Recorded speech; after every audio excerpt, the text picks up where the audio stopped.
This is Hannibal here from the HannibalTV.com, back from a delicious dinner at Milestones Lansdowne, Ottawa, where I had 3 meals after a big leg and cardio workout, and I'm going to follow that up with some yoga a bit later. But you guys clicked on this to hear the news. Smacdown did another 0.4 rating last night.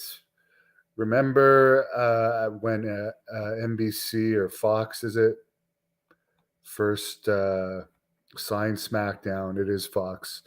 They were expecting a 1 rating. Now they're not even getting half that. Tyson Fury, who many people say looks like me, won his match earlier today in the UK at Wembley Stadium, the site of SummerSlam 92, over Dylan White. And in his post-fight press conference, he hinted that he would be appearing at both SummerSlam and the September 3rd WWE show in Cardiff, Wales, the same day the Great North Wrestling invades Petawawa, Ontario, by the way, which Charlie Haas is going to be part of, as well as the Blood Hunter and Jeremy Prophet. At least 2 girls matches and a lot more. Lots of people contacting me about being on that show.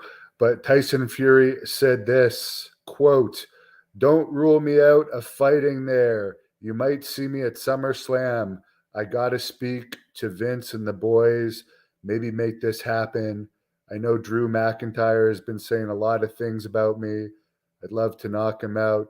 I'd love to be at Cardiff. I'd love to be back at center stage in the UK," end quote. So it's cool that he gets the big paydays with WWE and he's making all this money, and it's great business for WWE to have him part of that Cardiff, Wales show. I'm sure it's going to be huge. But I have to say, I did watch his Saudi Arabia match against Braun Strowman, and Tyson Fury, he's the greatest boxer right now, in my opinion, without a doubt, at heavyweight. But his match in Saudi Arabia against Braun Strowman was one of the worst matches I've ever seen. You guys can comment on there. It was just brutal. But I don't doubt that he's going to be part of both SummerSlam and that event, particularly since he just won. Good evening to you, Al. Joe, if I could wrestle in AEW or WWE, which one and why? That is a tough call, to be perfectly honest with you. I don't think I would have very many political allies in AEW, and I would be miserable in WWE because of how scripted it is and how produced it is. So I'm going to have to say I'll just keep doing my own thing, following my own path, unless one of those companies wants to pay me a lot of money one day. But I'm more interested in my Blood Hunter Thirst and Rage film, which we're going to be shooting this summer. And we're casting it right now, actually. I've been talking with the producer and co-writer Daly, and I'm really excited about recording that in Allentown, Pennsylvania, which is fitting to be recording a wrestling. It's technically a wrestling movie, but there's so much more to it than wrestling. But that's where WWE used to do their TV tapings. That's where the Jimmy Snuka murder took place. There's so much wrestling history in Allentown. And Pennsylvania, the state itself, the home of ECW, it's very fitting that we're recording it there. But there's so many layers to this. If you're a vampire movie fan, you're definitely going to like that aspect to it. It's going to be highly erotic. And there's just going to be so many levels to it. Wayne, I don't think there's too many people out there. Apparently, Francis Ngannou, might be having a boxing match with Tyson Fury when he recovers from his knee injury. By the way, if anyone didn't hear, apparently Bret Hart, it sounds like he quietly re-signed with WWE recently. Roland says even a 0.4 was too high for this past SmackDown episode. You know, wrestling's getting really boring when I didn't even watch the highlights today.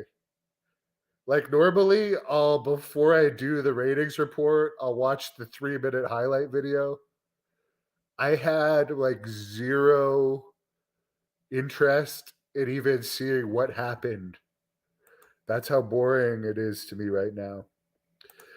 Mickey or Mikey, yeah, I just mentioned that. It seems like it. By the way, I posted a deep dive of Kevin Sullivan shooting on the collision in Korea. And in about half an hour, there's going to be one of him going deep dive on Jeff Jarrett. And then there's going to be another one of him on Hulk Hogan in WCW. They are audio only because apparently, for some reason, he doesn't want to do video interviews with John Paz anymore. I don't know why. Rick, what's up? I had a great sushi, steak, and seafood pasta dinner, and I'm looking forward to good workouts tomorrow. I'm really getting stronger these days. 274 right now. New Japan. I'll be honest, Blood Hunter would be more fitted for New Japan. Because as much as I say bad stuff about them, but I just call it as I see it, I am beating them. As far as in-ring, they're harder. Like, he would be allowed to hit harder. In WWE, they'd be complaining because he wrestles a really hard-hitting style and a very bloody style. So it would be better suited for Japan, to be perfectly honest with you. And he also wouldn't have to wrestle full-time if it was Japan. He probably will end up in Japan before my career is over, to be perfectly honest with you. It's only a matter of time. The Blood Hunter versus Rene Dupree match, actually, from last summer, Great North Wrestling, Pro Wrestling Noah bought that match video from me and aired it. So, who knows? You heard a rumor Blood Hunter is being replaced by Lars Sullivan. Lars Sullivan has crawled back into his hole. Maybe he'll resurface in another gay porn. Who knows? There is a Kid Cash interview on this channel that John Paz did. If you search up Kid Cash, the Hannibal TV. Al, we may have found the one person that still cares about Impact. It's Al, which is just such a disgrace to wrestling, that company. Paid programming. Says he's being censored when he says I look like Tyson Fury. People say I do when I got my head shaved. Oh, by the way, Greg Valentine didn't make his flight today. That's why his interview didn't happen. But Stacey Carter is still happening tomorrow at 4:30 or 5. The captain's always late. He said 4:30. But yeah, Greg Valentine was supposed to do some convention today, but for some reason he couldn't make his flight, and we're going to reschedule that. Joe, in my opinion, people should not have to be vaccinated for anything. In my opinion, it should be a choice. It should not be mandated. But why does WWE make people do it? Because they need it to get in. For instance, you can't get into Canada right now without being vaccinated. So even though WWE hardly comes here anymore, and there's a lot of other countries like that, what are they going to do if they're supposed to come to Canada and a certain talent isn't vaccinated? it screws up the whole tour. So understand where they're coming from. Donnie, I've never even been to Mexico. There's a lot of crime there, and I hear a lot of horror stories about Mexico. By the way, there is an interview that John Paz did on this channel with the owner of AAA Mexico. I wouldn't say that maybe you would never see Blood Hunter in Mexico, though, because actually there has been some interest about bringing him to Mexico, but I don't think that Blood Hunter would ever live. Like, I would never live in Mexico. First of all, there's so much crime there. I wouldn't trust my equipment because my main job is YouTubing. I wouldn't trust leaving my video equipment or editing equipment anywhere in Mexico. But yeah, I am good friends with Hugo Savinovich, who I'm sure I could ask to get me hooked up down there if I really wanted to. I'm friends with a lot of Mexican people that are connected in the business. Jimmy says wrestling sucks. Well, it's not wrestling anymore. It's not what we all grew up watching. Hollywood, Honky Tonk Man is back under a WWE Legends deal, and he's not doing anything outside of like autographs and stuff these days. I've talked to him a few times here and there. He doesn't want to do any more interviews. The 495 Marauder, no, we haven't heard anything from Chris Benoit Jr. Last I heard from him was when he agreed twice to do shoot interviews with me and no showed twice. So, I mean, it didn't look like he ever actually worked out. And like, it seemed like he just wanted to get a job based on his dad's name. That'd be a good match. Him against Blood Hunter. That'd be a hilarious match. With Kevin Sullivan managing the Blood Hunter. Wendell, Buddy Lee Parker no-showed. I gave him so many chances. My time is valuable. My time is very valuable. Time is money. And fucking pieces of shit like Buddy Lee Parker. And I'm sorry, I have zero respect for people that make agreements to do interviews and no show. So to me, he is a piece of shit. And I will take Batista's side on that. And by the way, the last I saw of a picture of Buddy Lee Parker, he got fat. So Buddy Lee Parker, you're also fat as well as unreliable. Hollywood, Kevin Owens doesn't deserve to be in a match with Stone Cold. Well, wrestling is political. And him and Austin liked each other. Of course, Austin's going to look really good next to a 5'10" fat guy. So I don't blame Austin for wanting to wrestle Kevin Owens because you know you're going to look good in the ring next to him. And there's not going to be any issue with Kevin Owens jobbing to Austin, whereas if it was like Roman Reigns, for instance, I don't know if Austin would have wanted to job to Roman Reigns his first match back in Texas, his home state. I don't think we've seen the last of Austin in the ring.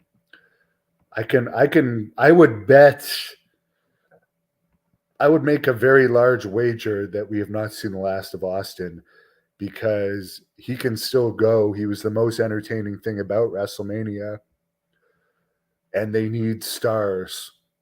They don't have anyone the level of a draw of Austin other than The Rock. Austin is still a bigger draw than Brock Lesnar. Because Brock Lesnar's been around and like we're used to seeing Brock Lesnar. I still think The Rock is the biggest draw because if you put The Rock in Ottawa, Canada here, which is not a great wrestling town, if you put The Rock in the main event with anybody at the arena here, it would sell out. The Rock could sell out any arena because he's that famous. He is the biggest draw in wrestling. Austin would probably be the second biggest draw. I don't think Austin would necessarily guarantee a sellout. For instance, if he came to Ottawa,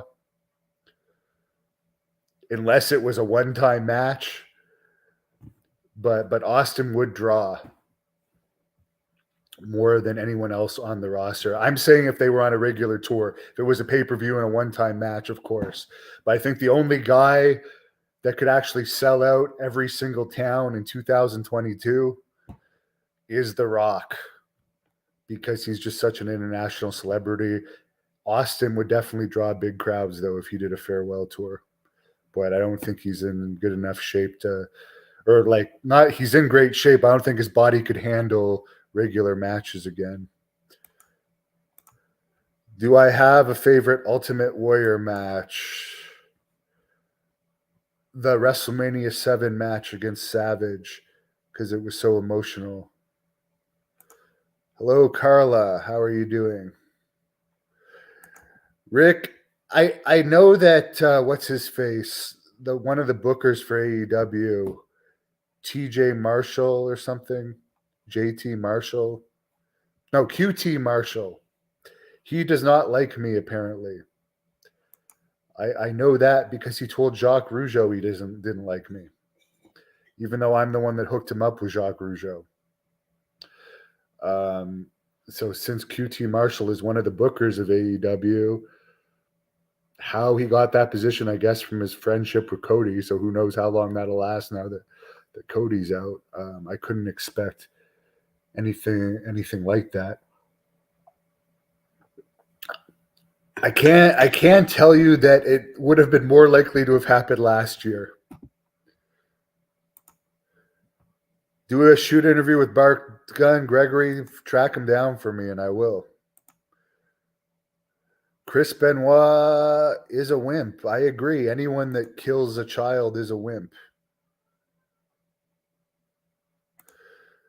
Gary, if I said an interview, I'd be there. You better be getting laid if you don't show an interview with me. I'm sorry.